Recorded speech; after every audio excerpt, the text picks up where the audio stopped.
जब हम करवा चौथ का पूजा करें तो तस्वीर रख लें, घड़ा रख लें, कलश रख लें, फल फूल, देसी घी का दीपक, करवा चौथ के व्रत का कहानी किस्सा, 2-4 औरतें गुट बना करके बैठे या एक चौकी पर लगा करके बैठ के कथा सुने। कथा एक जनी पढ़ती हैं, सभी लोग सुनते हैं और करवा आपस में बदलते रहती हैं, क्योंकि ये करवा चौथ इतना शुभ है कि बहुत ही अच्छा। इस बार तो अत्यधिक शुभ है, क्योंकि शुक्रवार को पड़ा है। शुक्रवार को कोई व्रत त्यौहार जब पड़ जाता है तो उसको बहुत ही शुभ मानते हैं। तो इसलिए सभी लोगों को ये व्रत त्यौहार करना चाहिए। जिसके यहाँ होता हो वो अवश्य करें ये व्रत।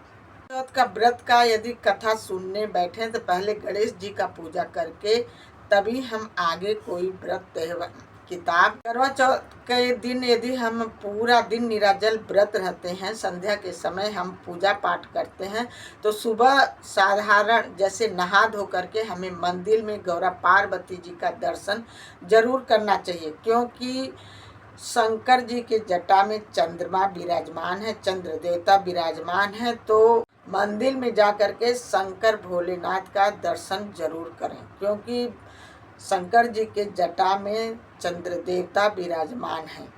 तो उन्हीं से संपूर्ण पूजा स्टार्ट। कहा जाता है कि वैसे भी देखो तस्वीर में शंकर और पार्वती जी का तस्वीर छपा हुआ है, गणेश जी की तस्वीर छपी हुई है। तो पहले गणेश जी का पूजा अर्चना करके तब शंकर भोलेनाथ की पूजा करें।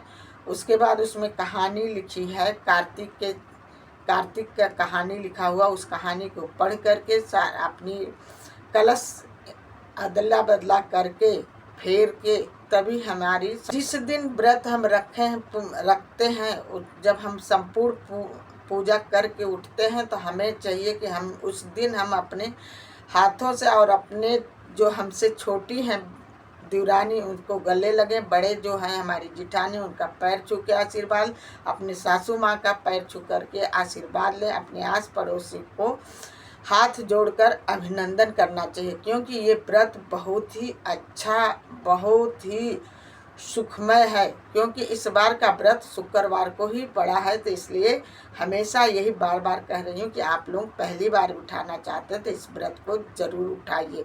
और बहनें पूछ रही थी कि आपकी ससुराल का करवा और चौथ साड़ी होना चाहिए।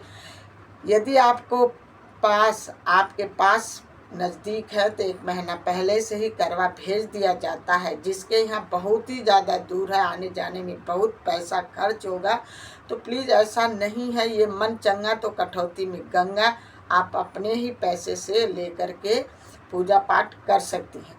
बाद में आपका भाई या आपके यहाँ जाओ तो उनसे बताओ, वो खुद ही आपको वापस कर देते। तो इसलिए पूजा पाठ में इतना परहेज नहीं करना चाहिए कि हम वहाँ से पैसा मिले, वहाँ से सामान मिले तभी पूजा पाठ करना चाहिए। लेकिन कहना तो यही है कि जब पहली बार करवा चौथ का व्रत उठाते हैं तो हमें पीहर से सामान आता है, करवा आता है।